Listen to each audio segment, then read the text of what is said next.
A traditional agency is a bit of a Ponzi scheme. It's a pyramid scheme. If you're not already using AI in your workflow, you will get left behind. What used to cost $200,000 to build, I could probably go build it this weekend for less than like $200 in AI credit. So Blake, you were at this venture studio helping other founders design their initial teams. And so your co-founder calls you with this idea to build out a marketing agency where you actually don't hire people, but you actually give them ownership in the business. So you launched February 2022, and in today, you've got doing over 5 million in revenue, growing 100% every single year, which is insane. You got 100 people in your network, and you're paying out to that network over $200,000 a month. That's crazy. And so what was the point where you took this, when you started scaling this business, where you said, oh shoot, this is a real business. I need to hire people, put in systems. Can you remember that moment? Yeah, I think, the tricky thing here with us is like fundamentally like our business model. I mean, just backtracking a little bit, right? Like I think the whole point of how we run Myosin is that we don't really hire people, right? Because I think, when Simon came to me with this idea in 22, I think he had this idea of like, oh, I want to launch a marketing agency in the crypto space. And there's native well, we don't even have to go into the details of it, but he said, let's do this thing, right? And let's build it in a different way, a decentralized way. And I said, that's interesting, but fundamentally we have to solve a problem, because my background has been in early stage tech venture and building new businesses from the ground up. And I think within the crypto space, at least at the time, there was a lot of naivete about what it takes to launch and scale a business. And the problem that we solve fundamentally is the agency business model, because there's a reason most agencies don't scale. A lot of it, yes, comes down to hiring, but also the fundamental of the business model is broken, in my opinion, because a traditional agency, in my opinion, frankly speaking, is a bit of a Ponzi scheme. It's a pyramid scheme, because what happens is, and I get it. I'm a co-founder. I've been a founder many times, and I've worked with many founders. And of course, the founders want to accrue profits, and they want to scale, and they want to do things. But it's fundamentally a bit extractive, because the way an agency works is the partners, you can have 5 to 20 people. Typically, that's what I've seen on the agency side, that it's sustainable. But once you pass that 20 to 30 person mark, it gets really, really hard to scale an agency business, because the bigger it gets, you'll hire people and you have a lot of full-time employees, but you're gonna have to squeeze them for maximum extractable value to work on as many clients as possible in exchange for that salary you're giving them. And then when you tap out those people to make the numbers work, you're gonna have to hire a bunch of freelancers, but those freelancers get no equity rev share benefits.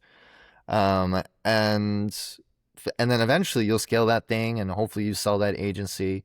But then again, it just continues this life cycle where eventually those people leave, they start their own agency, and the cycle repeats, and people just get burned. Because again, like you lose one big marquee client, you might have to lay off half your staff, right? Or a significant amount, whatever that is. So fundamentally what we talked about and how we've been building Myosin, how we scaled it was, hey, what if we flip that model on its head and it's all freelancers? There are no full-time employees. Outside of a very, very small core team. And the reason they'd want to contribute to that and to that network is that all those members can actually, they can contribute and they get ownership, which is really what people want. People want upside, they want opportunity, and they want ownership. So instead of being a freelancer that just works with some other agency and you get an hourly rate, you work with us and we actually align incentives. So we have a full stack marketing solution where we have people who are amazing at PR. Some people are amazing content marketers. Some people are growth marketers. Marketing is a very broad term, and there's many things that fall under it. And people want to contribute and collaborate, because what we fundamentally designed is it's about incentive alignment, right? Where we've designed our economics in such a way that every member, it's all about network effects. So each time a new member comes in, they can contribute in any which way, whether they want to refer other members, they want to refer deal flow, they want to write articles, they want to throw events that benefit the network. We give them ownership in a more crypto native way through our token, which is more of a promise than anything right now. It's not publicly available right now. You can't just buy it. It's more of a promise right now, just like it would be for any other company.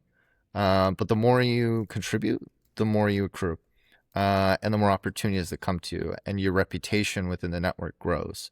And that really is how we've been scaling it. And what's been so exciting is all those numbers you talked about. We were able to do that because we're able to get people excited to want to collaborate. So what I always tell people is when they join, because by the way, we hand select people. You can't just you don't just pop in the room and join the network.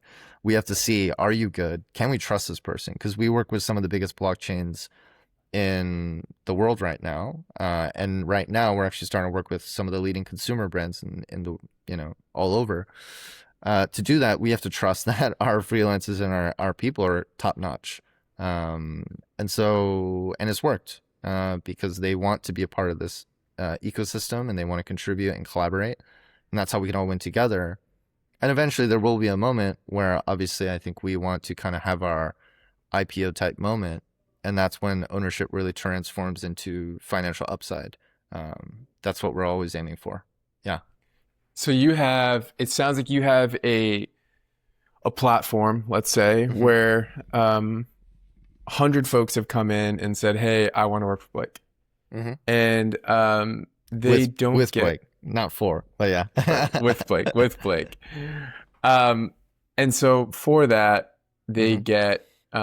Do they get any base compensation, or is it all tokens? It depends. I think the way it works is we always say, like, I can't offer you a salary. I can't instantly offer you a retainer even, but what I can offer you is opportunity and upside.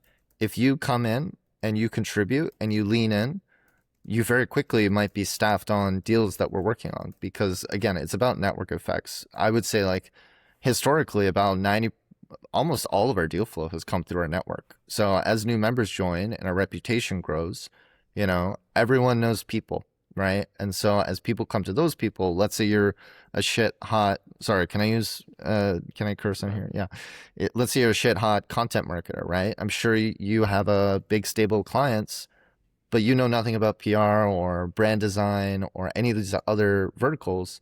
Now suddenly you have a network that you can refer things into, and we give you a BD cut. And then, by the way, maybe your small content scope expands into a broader brand campaign or whatever else it is. And now you have the opportunity to actually grow your retainer. You have the opportunity to contribute to the network. As we start to see people, again, lean in, earn ownership through contributing to the network, we do have, and we can get into like org chart and how that's all structured, but basically we have vertical specific kind of guilds is what we call them, almost like departments, one might say, right? So content, design, growth, PR, innovation, all these different areas. And from those, we do have guild leads. And in certain cases, if it makes sense and we really trust you, then yes, we do give retainers. And then at the very core of it all, we do have a core team. So it's myself, Simon, we have a CFO, and we have a couple people internally who are very much the hub and spoke of this giant wheel, that are, working with us on many fronts. Yeah. So this is such a new concept. It's Yeah. super cool. So let's use an example, make sure I'm understanding it. Yeah. Let's say I'm a content writer, I'm a content creator, Mhm. I create LinkedIn posts.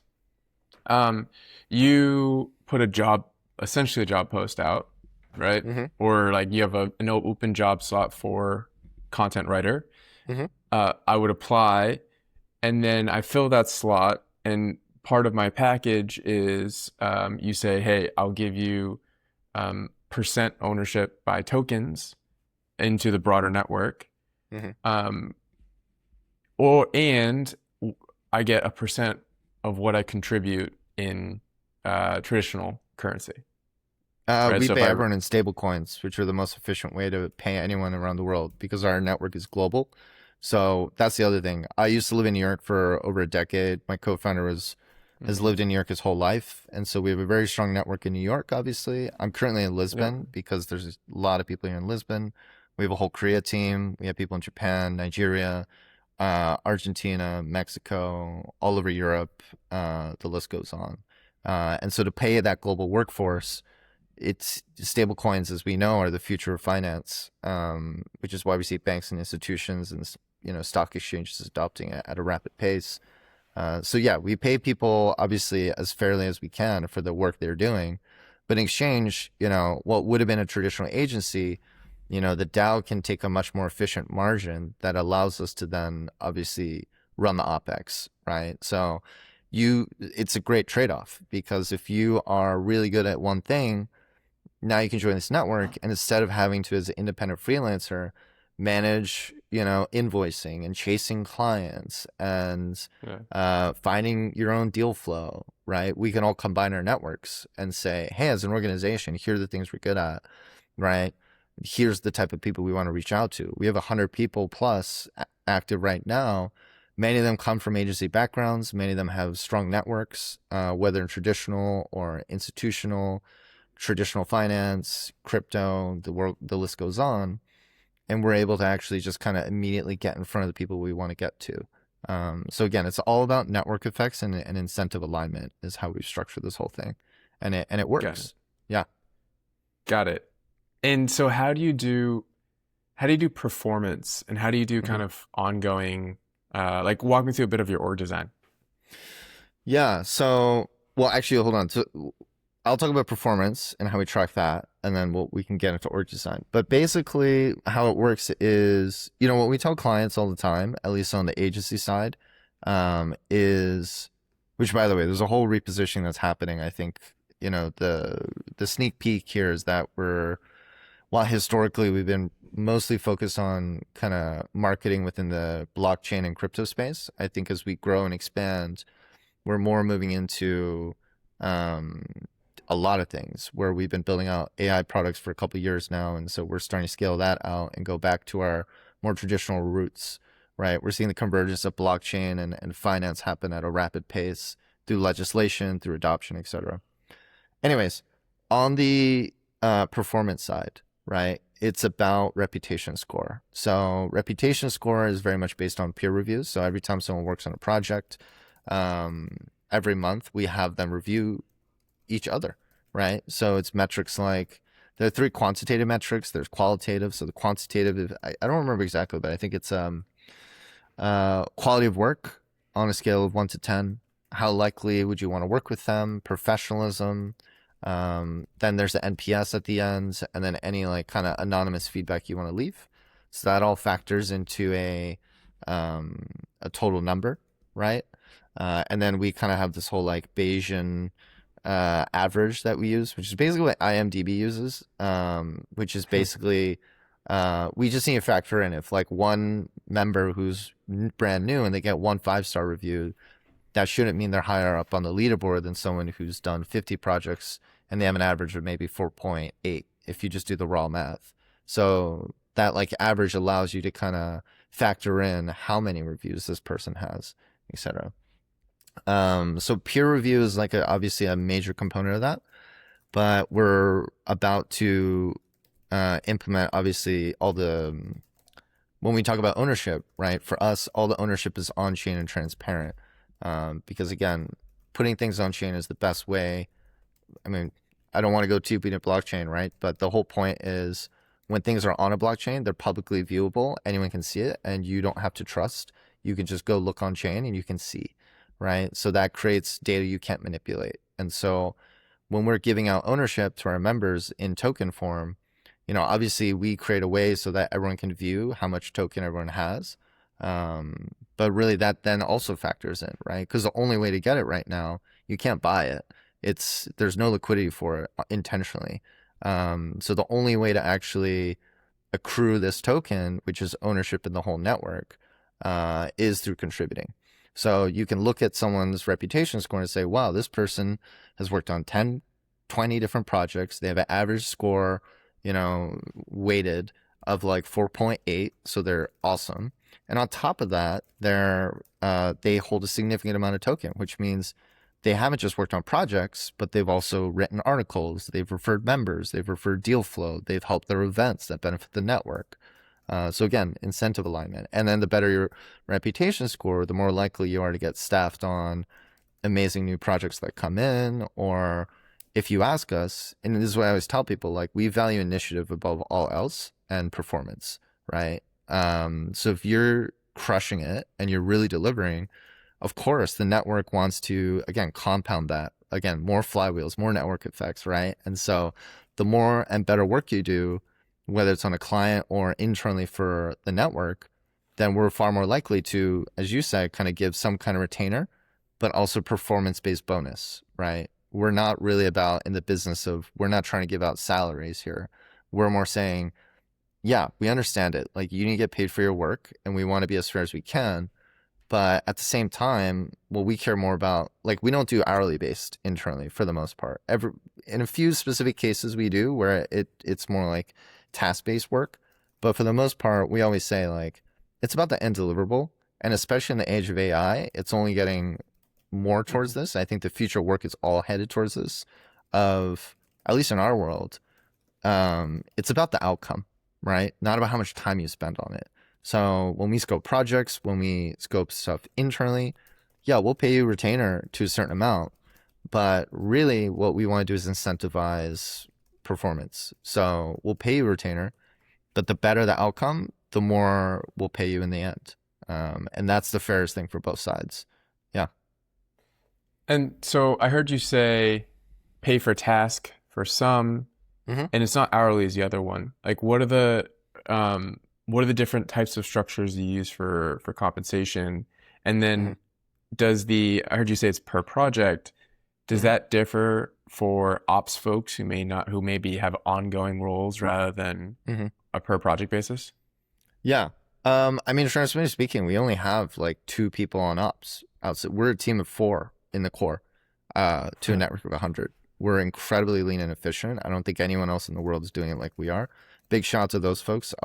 Actually, I guess it's 5 technically. We have a CFO as well, who's amazing. But yeah, really it's like 2 co-founders and a team of 3. So 5 of us running this business together. Now, not to say, obviously, we have our guild leads who contribute immensely to the business as well. But again, it's like they get a lot of their opportunity through the deal flow that comes in. So, for example, our BD lead, Ollie, he's amazing. He's had a long career in kind of sales, enterprise, all these things. And he's been deep in the blockchain world. And now as we go back into the traditional world with AI and consumer brands that we're working with, we're reactivating our old networks, so he gets obviously paid a retainer, but again, it's a lot of incentive based bonuses. So if you hit your KPIs, you'll get a nice payout at the end of every quarter, right? Versus, and then internally we pay, but every member kind of has their own like different structure depending on the nature of the work, right? So if you're doing a lot of account management, you have the opportunity to stack a lot of clients, and on those clients you get an account manager fee, and that can easily scale to effectively a full-time role. But now you can stack that across a bunch of different projects. Versus if it's a purely internal role, we'll probably have to pay a higher retainer, because how are we gonna get comped otherwise, right? But again, it's like, well, let's set bonuses against that. And so the more efficiency you can create and the better the outcomes, again, we're more than happy to pay for that. And then like more hourly work, it's really just like 1 or 2 situations where like we just have a lot of ongoing design needs, right? And so that one's a bit more like it can fluctuate so much. So for that, it makes sense. Like, okay, we have a designer on staff. He's amazing. He works on a lot of projects, but at the same time, we're like, hey, like every month, like just track your hours and we'll pay you out for that. But outside of that, we don't really do hourly. It's more just like we work off the rate cards. We have like averages that we pay out based on like seniority, and we do adjust a little bit for like geography as well, recognizing that, someone came from New York, I'll be honest, and maybe there's a hot take, right? But like, I think, there's a reason I left New York, right? Like, and it's not New Yorkers' faults, but like New York is too fucking expensive and the salaries are way too high. Well, I'm probably underpaid, frankly, for the amount of work I do, and but now I live in Lisbon, so it's okay, right? But honestly, and I think it also ties very well to what you do, is like, as a global network, what we found is there's just so much incredible talent out there that is not based in the US, that is highly performant, and they're just going to put out, and it's like an attitude thing too. This is not saying all New Yorkers are not this, by the way, but just what I've seen Because by the way, I've personally interviewed and onboarded every single member who's come through our routes. Simon and I interview just to even get them in the door. So we're still doing that, and we will probably always do that because it's probably our people are a core asset as a network. It's the thing that powers everything we do. So we have to be on top of that. And just what I've seen through interviewing so many different types of people over the years is there's just a lot of hungry and really top talent out there that just needs access to opportunities like the ones we can present. There's a lot less entitlement maybe, and a lot more like, yeah, let's just get shit done. And that's what we're looking for. Not just, okay, I get it, you got to pay your bills and New York is too damn expensive right now. But frankly, that's not my problem, right? Yeah. It's like, how do we get the work done, and how do we make sure you get paid a fair rate?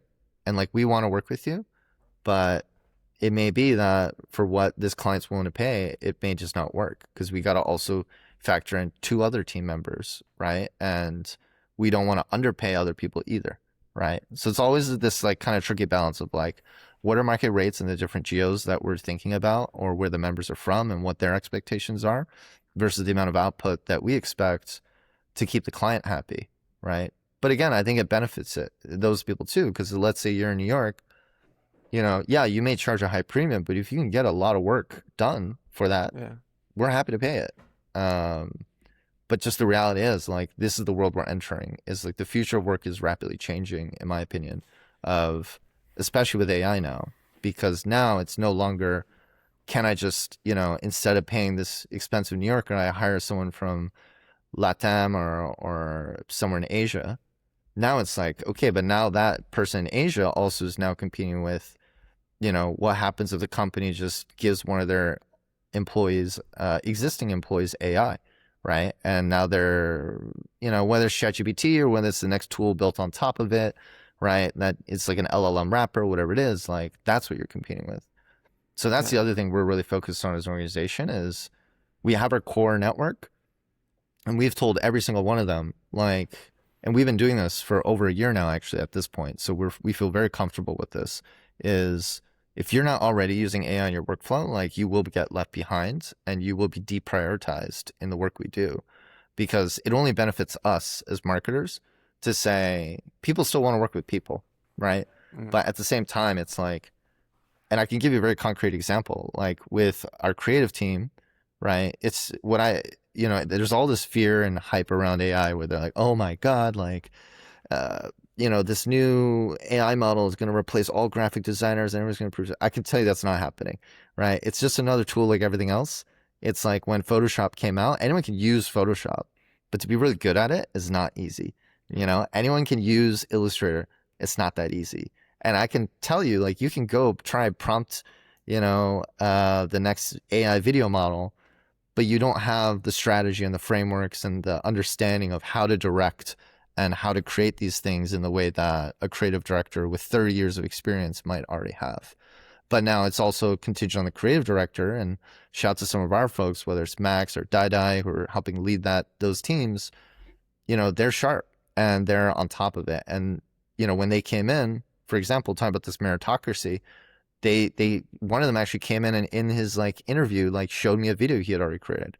And that to me already was a signal of, wow, this guy gets it. He's smart. And as soon as he came in, we put him in charge of the creative studio, which you'll see on our new website or brand refresh in a couple of weeks time. Right. And so everyone needs to use it. Everyone needs to adopt it. And in my opinion, it's only a net positive, at least for the type of people we work with, because it's not about how much time you spend. It's about what the hell are you doing, and how do you maximize your ROI for yourself and for your client. Yeah, like the only thing that matters is your value. I don't think it matters as like the value you're able to create. I think where you sit doesn't matter as much anymore. And like, I think what's most interesting about you guys, you're very unique in that if we look at a traditional agency, the way it's set up, right? On the client-facing side, you typically have an account manager who holds a relationship and then a pod of people delivering. And there's a fear that the account manager and the client relationship side has to be in-house Mm-hmm. because there's the constant, you want quick response times, you want Mm-hmm. consistency across for when the client needs it, that kind of stuff. Um, how do you structure, if you have pods, I think you call them guilds or whatever it is, how do you structure that so that the client has, so that they're Yeah. freelancers, but the client has consistency, and So they get response rates pretty quickly and that kind of So stuff? that's exactly the beauty of the Myosin model. It's like what I tell clients all the time is like we're just like a traditional agency on the front end, and so you get exactly the same level of consistency, if not better. But on the back end, you get the flexibility of this network and the reach of the network. So we do have account managers for every project we work on because we're not immune or naive to the realities of what it is like to work in a client to agency style relationship.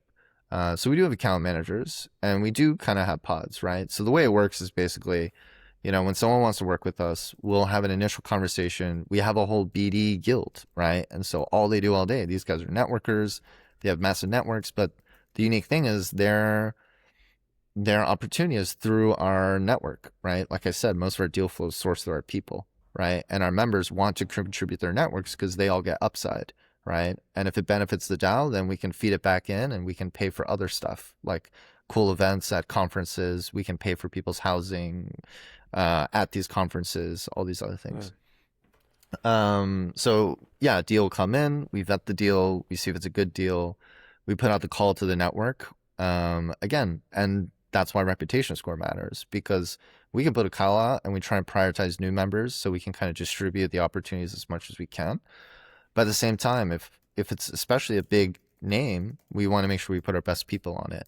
So again, the more you contribute, the more Maya you accrue, the more likely you are to get, staffed on the best and, best opportunities, right? So then we come in, we always do have an account manager. And then on the client side, as the deal closes, then it's just kind of like your typical relationship, right? Of saying, okay, so we'll sign a 3 month, 6 month, year-long retainer, depending on what you're looking for, right? And we can figure it out from there. So you have weekly syncs with our account managers. You do have the team. But the cool thing is, again, like depending on the needs, we are more than flexible to shift and adjust as the engagement goes on. So let's say, we do have clearly defined scopes, but if things shift, we have the flexibility to say, okay, well, in the coming month, we're going to have to increase our resource on design. So next month, we're going to have to switch out the team a little bit. So it's like a much more agile system, and yeah, and then there's been many situations where the scope just keeps adjusting. So it allows us to, I think on our biggest projects, it's we have almost half the DAO contributing in some way or not, or the network, sorry. And then on the smallest ones, it's just a one-to-one. Like there's one CMO in particular that we work with. We helped them last year. They're one of the largest kind of like blockchain infrastructure providers out there. If you've ever touched a wallet, you probably touched their product. I'll leave it at that. But we helped them launch their token last year, which went well. And then after that, they didn't need as much resource. So what we do instead now is we kind of help them surgically. So whether it's traditional PR, so getting them in front of MSNBC and Forbes and, some of the more traditional financial press, it's one person, but that person wants to work with us because, again, it's like we manage everything for that person and all they have to do is just do their job well, right? And they get their retainer that they asked for, and everyone's happy. Yeah, list goes on.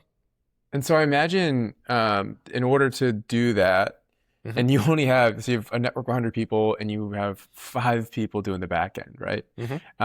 So I imagine your AI workflows, AI SOPs, etc., have to be crazy robust.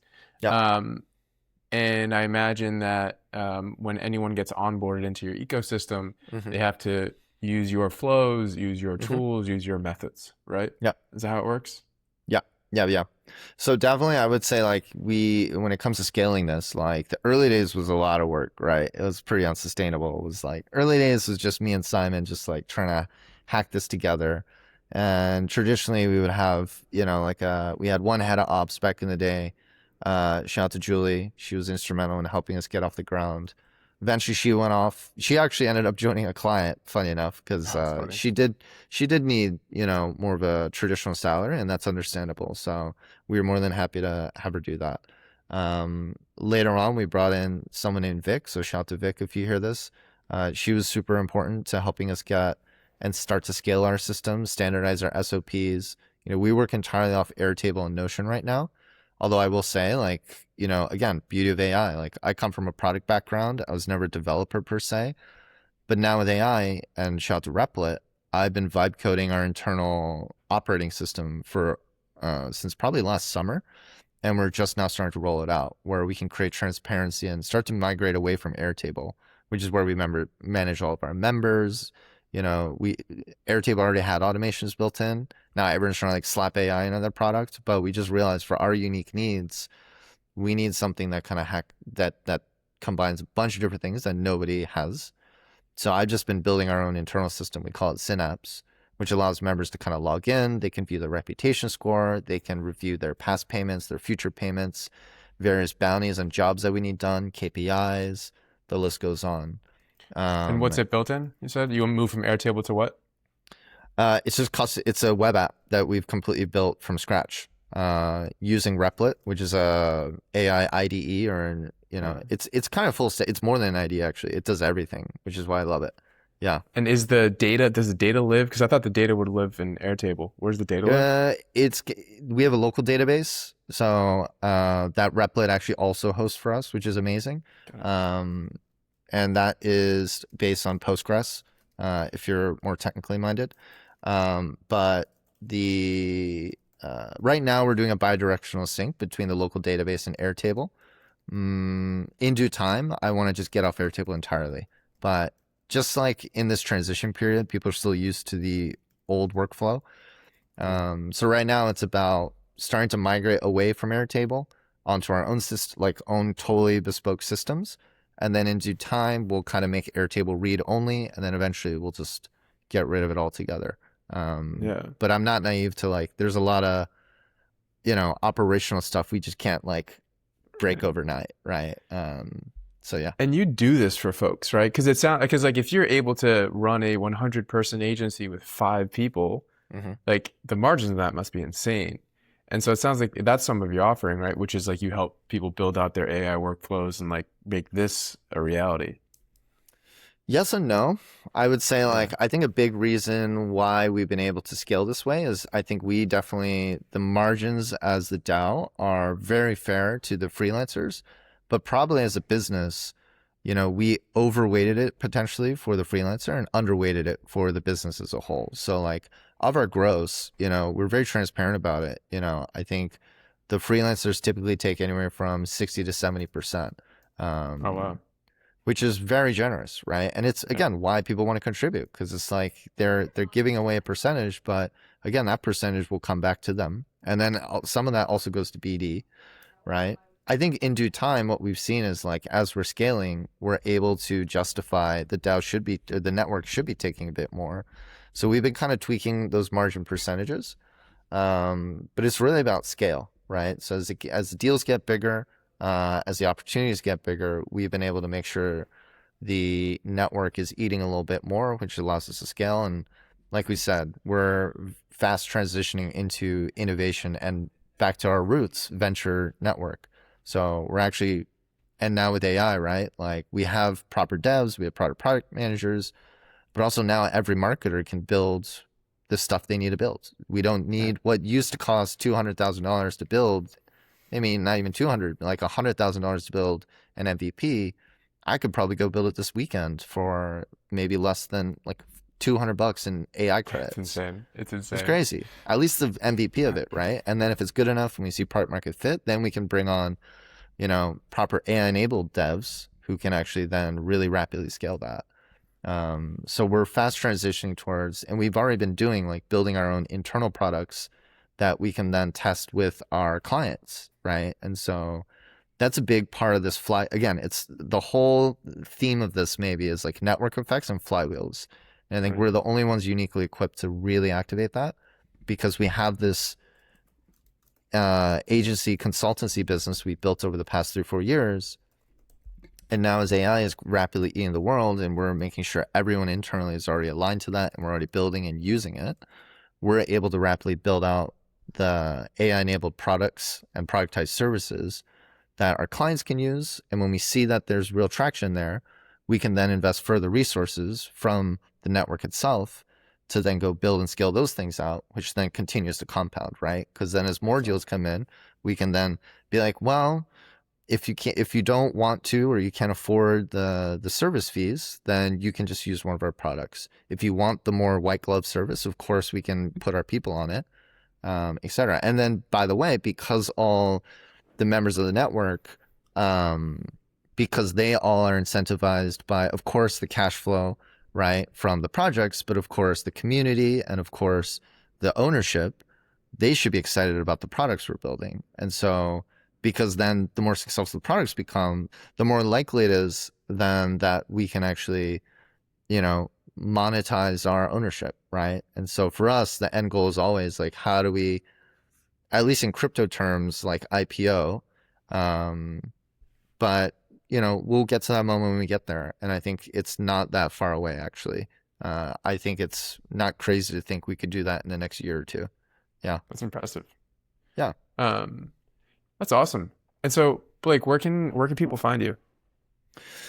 Probably. So right now we're very active still on X. We will be getting a lot deeper into LinkedIn and Instagram as we're kind of making this adjustment. Our website is Myosin, Myosin.xyz.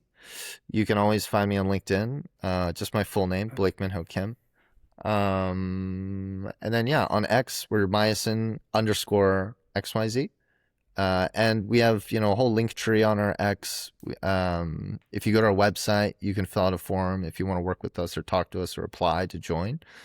And yeah, I think that's pretty much it. Yeah. That's awesome. That's awesome. Well, cool. This has been fun. Thanks for coming on, Blake.